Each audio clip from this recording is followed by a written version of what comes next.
सगळं. हा. मंत्री महोदयांनी सांगितलं सगळं आणि आम्ही डीसीएम साहेबांच्या कानावर घातल्या. परंतु आता डीसीएम साहेबांकडे जायचं आहे, आमचे मुख्य नेते एकनाथ शिंदे साहेबांकडे. त्यांच्याकडे जाऊन सीएम साहेबांकडे जायचं आहे, वस्तुस्थिती सांगायचं आहे. कारण काय माहिती का, सीएम साहेबांच्या ऑफिसमधून फोन येतो खाली इथं आणि सगळे म्हणते तर सीएम साहेबांचा आदेश आहे. आता इथं तसंच चाललंय, ते शिवाला काय माहित असताना खालचे लोक गडबड केली. आता सांगितलं ना, तसंच प्रकार तिथं चालू आहे. ऍक्च्युअली सीएम साहेबांचा आदेश देतात, काही खालचे लोक खालचं सगळे काहीतरी गडबड करतात, हे विचारण्यासाठी आम्ही सीएम साहेबांकडे चाललो आहोत. पालकमंत्री वगैरे कुणी काही बोललं का? पालकमंत्र्यांनी त्यावेळी सांगितले त्यांना समजावून की बा असं करू नका, पण ते पालकमंत्री महोदयाचे पण ऐकले नाहीत त्यांनी. ते सुपर पालकमंत्री आहेत ना.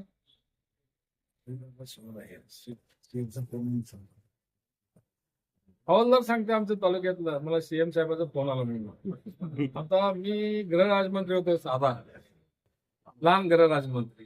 मी कधी हवालदारला फोन केला नाही. आता एवढे तर ते राज्याचे प्रमुख आहेत, मुख्यमंत्री आहेत, गृहमंत्री आहेत, ते कसं काय करतील? म्हणजे किती बनवाबनवी चालले, हे सगळं आम्ही सीएम साहेबांच्या कानावर काढणार आहे.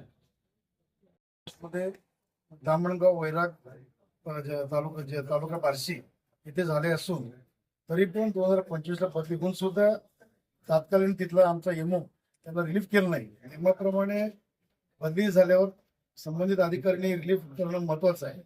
तरी पण सुद्धा काही दबापोटी असेल किंवा काय अंतर्गत बाब असेल त्या ह्याच्यानुसार त्याची बदली तिथून झाली नाही. त्यामुळे वर्षभर तो तिथंच कामाला होता. परत प्रशासकीय बदली 2026 ला परत इथं झाली. मला वाटतं मूळ तालुक्यात तिथूनही जॉईनिंग न होता परत इथं सीओला किंवा इतर लोकांना हाताशी धरून एमओला डीएचओ यांना हाताशी धरून 30 मे ला एक ऑर्डर काढली.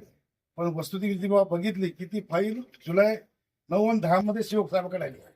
सीओ साहेबांची सही 10 जुलैला झाली आहे, पण ऑर्डर 30 मेची आहे. एकंदरीत सीओ साहेबांना पण इथं आंध्रात गेलाय आणि आज सीओला वस्तुस्थिती जेव्हा त्यांनी बघितली त्यांना ते सर्व लक्षात आलंय. आमचे एवढंच मत आहे की असे जिल्हा परिषदेमध्ये अनेक कारभार चालू आहेत, असे थांबणं गरजेचं आहे.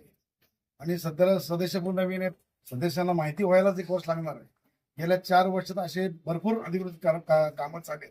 त्यामुळे त्या झेडपीसाठी माझी विनंती की तुमच्या मतदारसंघात शक्य होते जे बेकायदेशीर कामं झाले ते आपण सन्मान्य शिवसाहेबांसमोर आणून संबंधित विषय योग्य ते हाताळावं.